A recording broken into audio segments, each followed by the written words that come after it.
Se a gente for pensar em tudo que é necessário para fazer a filosofia Lean funcionar, esse diagrama representa muito bem o que é essencial. Esse diagrama é chamado de casa da qualidade. E a razão disso fica bem evidente pela forma como ele foi construído no formato de uma casa. Então é interessante a gente, para entender isso, e depois nós vamos detalhar alguns pontos, é interessante que a gente parta do nível mais alto, do teto, e a gente pode entender isso como objetivos. Então, os objetivos da aplicação da filosofia Lean seria reduzir o lead time, ou seja, entregas mais rápidas, diminuir o tempo de atendimento ao cliente, mais qualidade, qualidade mais alta, aqui entra muito o conceito de valor agregado, assegurar que tudo aquilo que o cliente quer receber está no projeto do produto e que esse projeto é realizado de um modo preciso, de um modo correto, confiável. E lá em cima nós temos o custo mais baixo, muito em decorrência do desperdício. Não necessariamente esse custo vai ser revertido em preço, mas é uma possibilidade caso o mercado assim o exija. Então, o foco, o objetivo do Lean é cliente. Isso aqui é uma essência fundamental. Precisamos entender quem é o cliente da empresa para que nós possamos definir o que deve ser realizado, o que deve ser entregue. Então, esses são os principais objetivos. Agora, tudo que vem para baixo disso são as condições, são os requisitos, é a estrutura necessária para que esses resultados aconteçam. Começando então da fundação, a pedra fundamental, os elementos mais básicos, a gente poderia então tentar entender a estabilidade. Estabilidade diz respeito à constância, né? A consistência, a confiabilidade, a garantia, a manutenção dos resultados.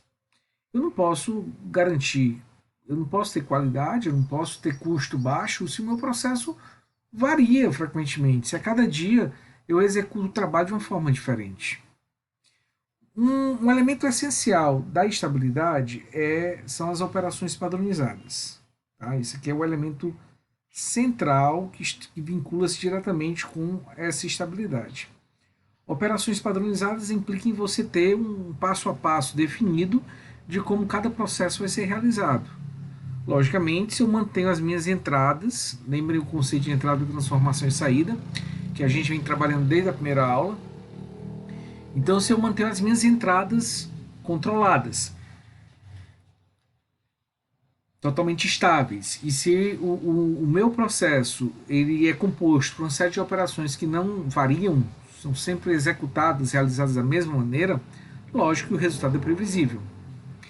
Agora, não é possível, se a gente pensar no médio e longo prazo, principalmente no ambiente atual, se manter eternamente, se manter constantemente fazendo a mesma coisa, sem mudança. As evoluções precisam acontecer. Não é todo dia, mas eventualmente é necessário buscar formas mais adequadas, mais interessantes de fazer um determinado trabalho ou passar a entregar um resultado diferente. Então é importante também que esse conceito da estabilidade seja vinculado, seja harmonizado com o conceito do Kaizen, que é o conceito da melhoria contínua. Então é necessário que a empresa busque continuamente estar melhorando. Agora, uma vez alcançada essa melhoria, a padronização deve ser feita para que o resultado desse novo patamar alcançado possa ser mantido. Bom, esses três conceitos eu não vou detalhar muito. Vamos detalhar um pouco mais o conceito de Rei-Junca, que é o conceito de nivelamento, que é uma forma de nós garantirmos a entrega, garantirmos o bom atendimento ao cliente, portanto tem relação direta com a estabilidade, a partir do nivelamento dos meios de produção. Então, o Rei-Junca tem a ver com o conceito de nivelamento. Tá? Vamos, daqui a pouquinho, entrar um pouco mais a fundo nessa situação. Percebam que em cima dessa base existem dois pilares centrais, dois pilares que sustentam o teto e que sustentam e que garantem, por consequência, o objetivo. Caso as fundações não estejam presentes, os pilares não se sustentam. Então a gente só pode trabalhar o just-in-time e o JIDOKA se nós tivermos estabilidade, com operações padronizadas, o Kaizen, e, se possível, também a questão do nivelamento. Bom, o JIDOKA é formado por dois elementos principais, são dois fatos que o compõem: a separação homem-máquina e os dispositivos à prova de falha. De um modo geral, JIDOKA consiste exatamente isso. Se a gente fosse tentar traduzir, JIDOKA é um conceito de automação ou autonomação, em que se procura, trabalhando equipamentos, máquinas e ou pessoas, garantir que falhas, caso detectadas, sejam corrigidas e não se propaguem no processo. Trabalhar a prevenção ou detecção de falhas, tá? Então, os dispositivos por karaokê estão vinculados a isso, a trabalhar falhas ocorridas. E quando o processo é confiável, é estável, ele trabalha de forma a garantir ou minimizar a ocorrência de falhas, é possível realizar a separação homem-máquina, que trabalha principalmente o último desperdício que nós vimos, que é o desperdício intelectual.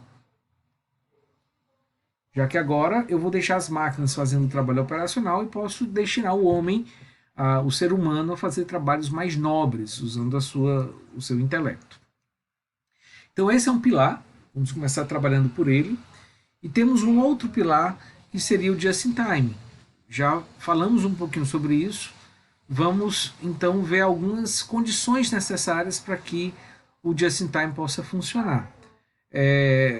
Para isso, a produção puxada, aquela lógica que nós já discutimos, tá? Então não vamos repetir esse assunto, mas é fundamental que haja aqueles princípios alocados onde todo e qualquer acionamento do sistema parte das vendas, parte do mercado, um fluxo de informação a partir do mercado interligando os vários postos no sentido contrário ao fluxo de material, o Kanban como elemento básico, os desperdícios sendo trabalhados dentro do just-in-time.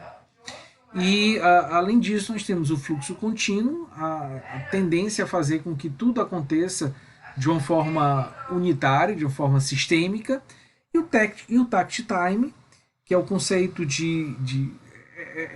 é o ritmo de produção, é o tempo necessário para que o trabalho seja realizado, que vai nos levar à condição de trabalhar um conceito chamado de balanceamento, que nós também vamos ver um pouquinho mais na frente, tá? O balanceamento é um outro conceito que está vinculado diretamente à aplicação do just-in-time e que nós vamos estudar daqui a pouco. Então, essa passa a ser a nossa figura central a partir de agora. Esse passa a ser o nosso modelo mental a ser seguido. Não podemos esquecer da figura central aqui no meio, né, do ser humano. O ser humano é um elemento fundamental para que tudo isso aconteça. Sem ele, não vai ser possível chegar nos resultados esperados. E para isso ele tem que ter qualificação, tem que ter segurança, moral, motivação, para que o seu trabalho possa ser executado da melhor maneira possível, aproveitando o máximo o seu intelecto, né? Então esse é um elemento central. Vamos então, com essa figura como base, conversar um pouco sobre o Rei Junca, ainda o nivelamento da produção, ainda como um elemento fundamental, né? Como uma das pedras basilares para que esse resultado possa acontecer, e o just-in-time e o JIDOKA possam ser aplicados de forma adequada. Bom, em relação ao Rei Junca, o nivelamento da produção, eu queria começar a trabalhar com vocês essas figuras. Então percebam que a nossa situação seria uma empresa fabricante de tratores, determinados modelos de tratores, sendo que de modo geral são tratores pequenos, médios e grandes. Na primeira figura, nessa primeiro quadro aqui, o que a gente nota? Uma tentativa da empresa é racionalizar e aumentar a eficiência do seu sistema, dos seus equipamentos. Como? Agrupando os produtos por lote de determinada natureza. Então vamos fazer primeiro os tratores de médio porte, que são os que saem mais, os que têm maior demanda, depois os que têm uma demanda intermediária, no caso os tratores pequenos, e por último os tratores maiores, que saem com pouca frequência.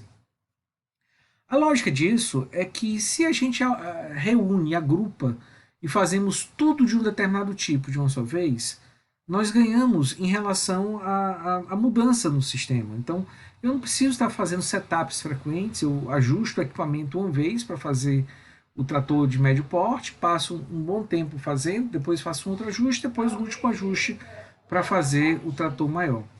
Mas percebam que alguns problemas podem acontecer. E esses problemas estão vinculados, imaginem, à não observância do cliente a essa programação. Não necessariamente só vão, na segunda, terça e quarta-feira, só vão ter pedidos de tratores de médio porte, que é o que a gente está fabricando. Não necessariamente o cliente só vai comprar trator grande na sexta-feira. Então, o cliente não respeita isso, o cliente não está preocupado com a forma como nós organizamos o nosso sistema. Então, pode ser que ele peça um trator grande na segunda-feira. E aí, ele vai esperar até sexta? Talvez não. Talvez ele vá buscar do concorrente, a venda perdida. Talvez haja uma mudança no comportamento do mercado que não foi percebida e os tratores de médio porte reduzam as suas vendas. Ou a demanda se concentra em outro período, e aí, nós vamos ficar com estoque, porque isso foi programado assim? Nós já fizemos, até quarta-feira fizemos todo o lote da semana. E se não vender? E se concentrar mais no final da semana? Ou se nessa semana em particular não for feito venda de tratores médios? Nós não teremos mais como flexibilizar o nosso sistema, porque essa produção já foi realizada. Então, observem que a configuração do quadro à direita tenta exatamente mudar isso. O que é feito? Nivela-se, equaliza-se, tenta-se trabalhar de modo mais estável. E aí vocês entendem por que daquela palavra estabilidade. Aqui nós temos uma estabilidade no modo como o nosso sistema vai funcionar dia a dia. Eu não tenho mais o sistema funcionando de uma forma na segunda e na terça, de outra forma na quarta, de outra na quinta, de outra na sexta. Eu tenho uma estabilidade, eu tenho uma constância, eu tenho uma manutenção. Então, aqui, vejam, se resolveu fazer 2 tratores médios, muda para um pequeno, faz-se 2 médios, um grande e outro pequeno. Isso é estabelecido em função do mercado. Se essa for a tendência de vendas, tá? Imaginem numa situação que a gente queira fazer, aplicar de fato o just-in-time, que a gente queira de fato ter entregas mais rápidas, eu tenho que entender o comportamento do mercado. Se habitualmente esse é o comportamento durante um dia, as vendas se concentram ou se distribuem dessa forma, nós teríamos que ter uma forma de responder a essa demanda do mercado. Lógico, poderiam haver alguns questionamentos. Será que nós temos condições de atender, de fazer tudo isso acontecer? Será que nós conseguimos mudar o nosso processo de fabricação do trator médio para o trator pequeno, daí para o médio de novo, daí para o grande, de uma forma rápida? Algumas condições têm que ser estabelecidas, algumas condições têm que ser fornecidas. Por exemplo, uma troca rápida de ferramentas, um setup rápido. Eu tenho que ter a condição de fazer com que o processo rapidamente se ajuste de um produto para outro. Caso isso não aconteça, a gente vai ter que estar trabalhando com o modelo tradicional, sem nivelamento.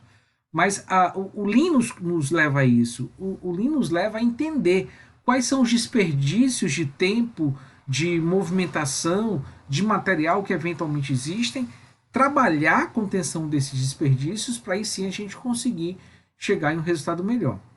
Portanto, o objetivo do Rejunc é chegar numa situação como essa da direita. Uma situação em que a gente tenha uma produção nivelada e equivalente todos os dias da semana. Dessa maneira, nós temos mais estabilidade, sabemos o que vamos fazer todo dia e mais flexibilidade. Porque, eventualmente, se nós percebermos que a venda de tratores médios caiu, logo no dia seguinte, na terça-feira, eu já posso começar a rever a minha programação. Se caiu o médio e aumentou o pequeno, opa, não vou fazer só 2 pequenos por dia, vou fazer 3, vou fazer 4, e eu reduzo a produção no restante da semana dos tratores médios. Então a gente consegue responder mais rapidamente a quaisquer flutuações que ocorram em